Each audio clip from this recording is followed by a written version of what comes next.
In this video, we're checking out a brand new buffer pedal.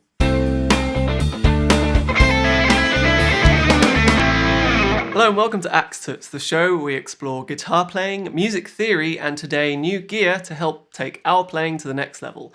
I'm your host, Ray George. If you're a subscriber, then you may have seen my last pedal demo I made, and this guy, or rather girl, comes from the same manufacturer, Sitek Guitar Electronics, here in Ireland. This is the second pedal that they sent me, and I was particularly interested to get a hold of it and try it out, since I haven't owned a dedicated buffer pedal until now.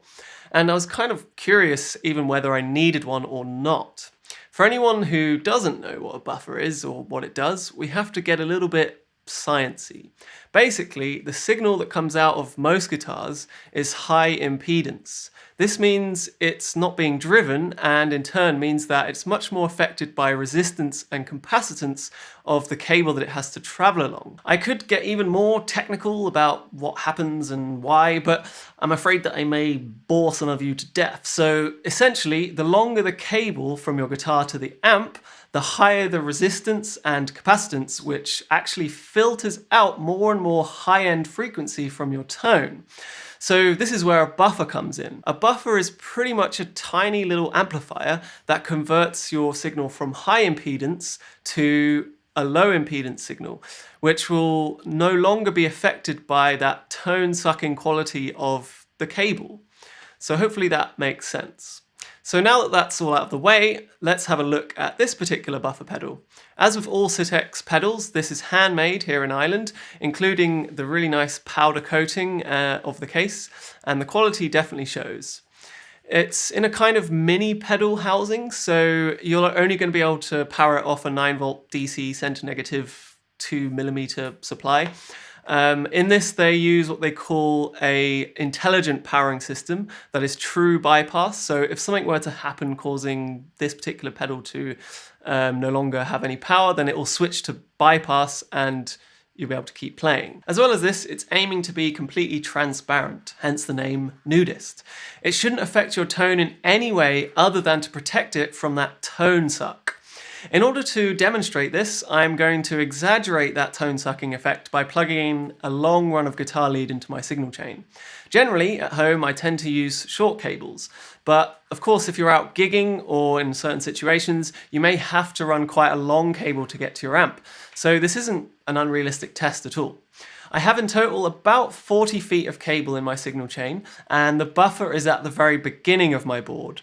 On a side note, sometimes certain pedals will react differently to a buffered signal than they do to an unbuffered signal, so you may want to try placing the buffer in different positions on your board to get the best results.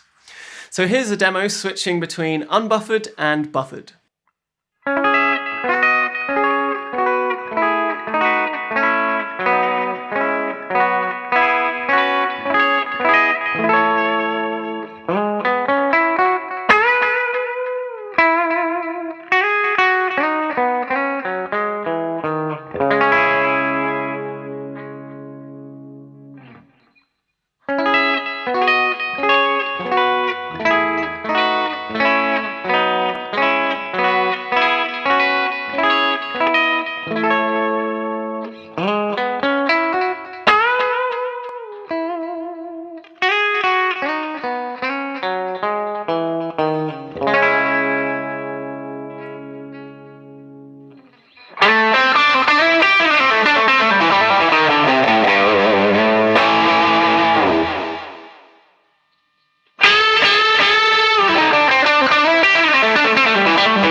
Hopefully you can hear the difference there. Without the buffer, to me, it sounds clearly a lot duller.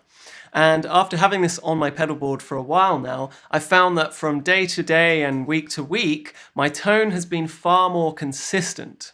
I'm pretty sure that this is because, when I maybe use a different cable or change something on my pedal board, that filtering effect of adding or subtracting resistance and capacitance is no longer an issue.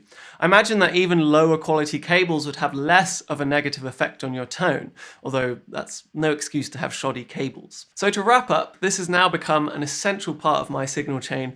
If something were to happen to this one, I would definitely be wanting to replace it pretty quick.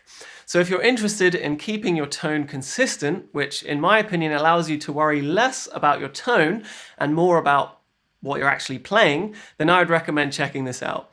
They're retailing for about €65, which I think is perfectly reasonable considering the quality. So that's it for this video. If you liked it, please click that like button and feel free to let me know what you think or ask any questions down in the comment section. If this is one of the first of my videos that you've seen, welcome to the channel.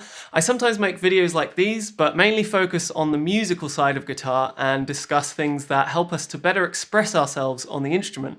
If that sounds like something that you're interested in, then consider checking out my other videos and hit that subscribe button to keep up to date.